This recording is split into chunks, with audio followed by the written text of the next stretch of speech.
Hello there, welcome to MK Mobile, my friends. So, while I'm destroying my final Fatal White Lotus Tower, I just want to talk about something. And that something is, I have watched the movie. I watched the MK2 movie today, and I really liked it. But there is a few things that I want to discuss. Something that bothers me a little bit. Now, first of all, the movie is definitely much better than the first movie. I really enjoyed seeing some of the fatalities and brutalities. It has a strong emotional arc, but there's a few things that I'm kind of curious if other people have a slight issue with. So, for example, Johnny Cage. First of all, I did not expect to love Carl Urban as Johnny Cage as much as I did. It's literally Butcher from The Boys. I could not imagine him as a Johnny Cage. He had no accent whatsoever, which was super impressive.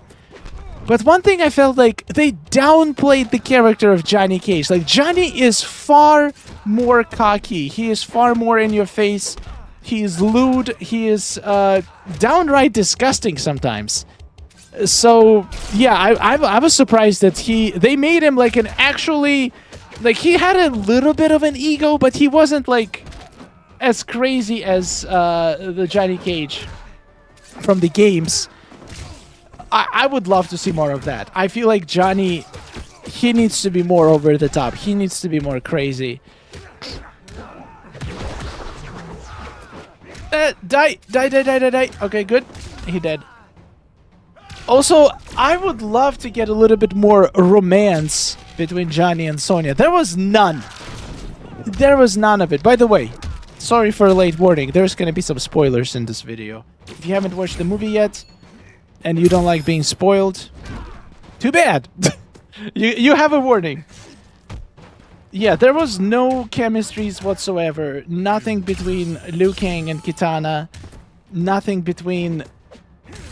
nothing between the Johnny Cage and Sonya. They have a baby! Like, come on.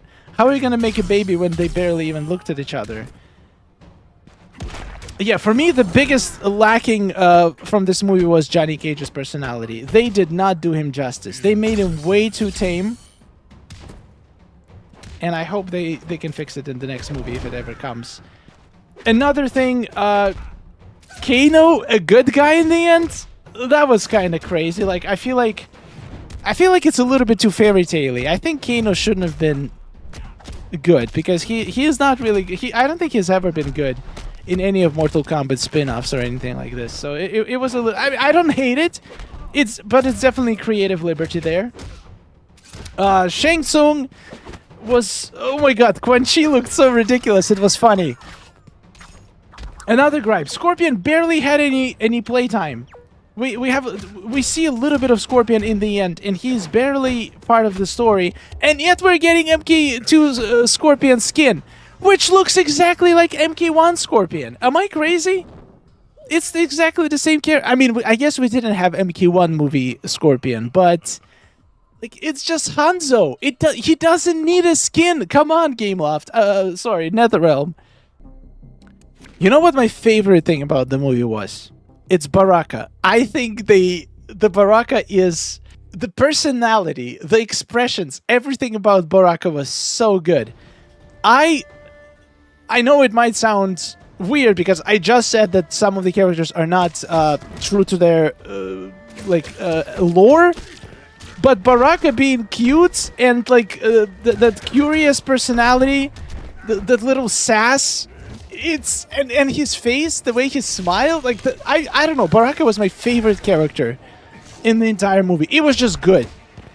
It was just really good. Baraka made the whole movie for me. Let me know in the comments if you agree. Like, it was just such a good execution of the character, and the little chemistry between Johnny and Baraka. My God, that was good. Yeah, in the end, Johnny actually shows a little bit of his cockiness, but it's like 10% of what it's supposed to be. I would love to see Johnny be just himself. Just turn it on completely. It would be so cool if he was hitting on Sonya all the time, if he was making like jokes about how great he is and how he is unstoppable, and refused to accept that he might not be as great as he thinks he is. But this actor was actually pretty level-headed, this portrayal of Johnny Cage. Overall, I loved going back into the classics, basically reviving an actual Mortal Kombat tournament, which the first movie, I don't even remember what the first movie was about. Of course, we get Shintai Revenge, the only maxed out piece. Oh my god, that was a waste of time. Speaking of Jade, I liked Jade. Jade was also one of my favorite characters in the movie. I liked the relationship with Kitana, how her wavering of her loyalty, but in the end, she does the right thing. It's really cool. However, another thing I was very curious, Johnny Cage, like, why does he get chosen? Everybody else has powers, everybody else is instrumental and have a chance at least to compete. They bring Johnny Cage 5 minutes before he's supposed to fight to the death. They did not train him one bit. They did not give him any kind of advice. They literally just brought him, just told him, you've been chosen to fight in this tournament to the death. These people have been training their entire lives for it. But you, sir, you don't need that. You're an actor. You are gonna do just fine. That was just so messed up. Like, if they chose him to fight in this tournament, why not bring him earlier and train him? I mean, I know why, because it wouldn't work for the movie. But like, the only reason he was alive by the end of this is because he faced Kitana. If he faced anybody else except Kitana, he would be dead. He would be absolutely dead. Anyway, I just love nitpicking and stuff. The movie was great. I rated solid 7 out of 10. Far better. Probably the best Mortal Kombat movie we had so far. The special effects were great. The fighting was great. Well, Noob Saibot. Oh my god, Noob Saibot. That's another character that I absolutely loved. The way the fighting with all the clones just separating, then coming back together. That was probably my favorite fight scene when everybody was fighting Noob Saibot. It was crazy. But Johnny Cage, they did not sell Johnny Cage enough. It felt like he was unnecessary. They keep saying like he was the chosen one, but the entire movie he was just getting lucky and barely surviving. Sure, his personality helped a little bit here and there. In the end, he did deliver the final blow to the amulet, but then, once again, it could have been anybody. If Liu Kang was there, he could have just joined with his fire. Literally anybody could have done what he've done. So, like, I don't know. I love Carl Urban, but I feel like Johnny Cage needed a little bit more. I am curious what's next for Mortal Kombat games and Mortal Kombat movies. Is there going to be more? Is this franchise going to be revived in any meaningful way? Because it feels like the popularity is dwindling a little bit, which makes sense. It's an old franchise, but I'm curious, what is next for Mortal Kombat? What do you think?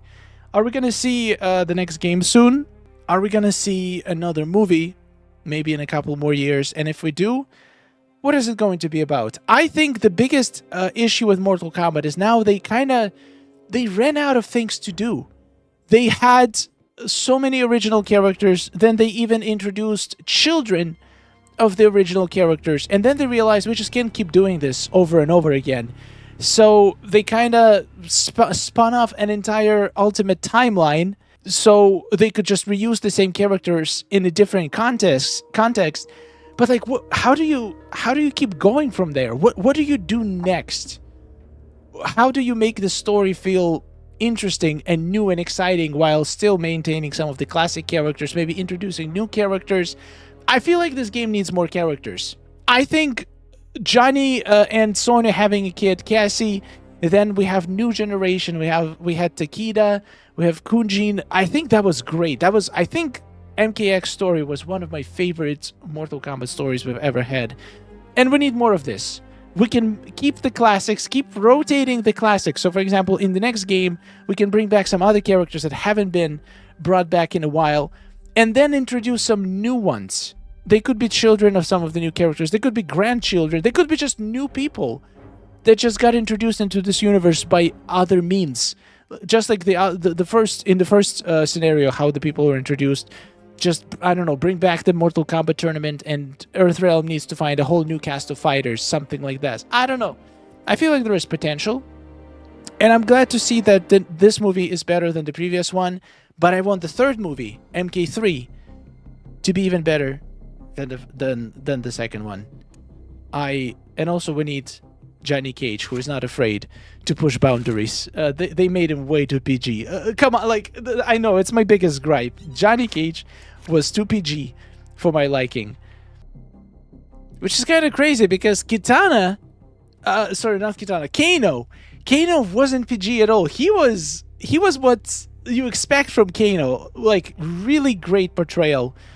But for some reason, Johnny Cage didn't get the same treatment. But anyway, another gripe, and this one is the plot gripe. And once again, I'm doing all these gripes. That's just what I do after I watch a movie. I can tell you as many incredible things about the movie that I enjoyed.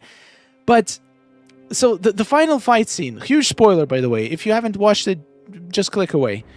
When they destroy the amulet, and suddenly Kitana manages to kill Shao Kahn basically like this. So my question is, Shao Kahn, that was like many years ago when he didn't have the amulet. He got amulet in the middle of this movie. So how come nobody was able to defeat him or overthrow him until then?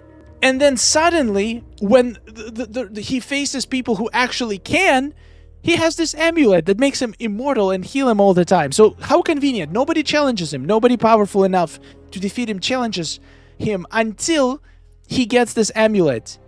And then suddenly everybody, Cole and Liu Kang and Kitana, literally giving him devastating death blows. Which, if he didn't have the amulet, which was literally like a couple days ago, he would have died. But now he has an amulet, so he's fine. And then as soon as the power of the amulet's gone, he gets killed, like, instantly. Like, that is kind of insane. It doesn't make any sense. It's like he turned into a completely different fighter.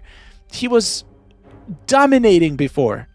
Why does he suddenly need the power of this amulet to survive? I don't know. To me, it's a little bit of a plot hole. In any case, it was a great movie, as I said. Thank you so much for watching. Share in the comments, what did you think about MK2 movie? And I'll see you guys in the next one. Subscribe for more, and goodbye.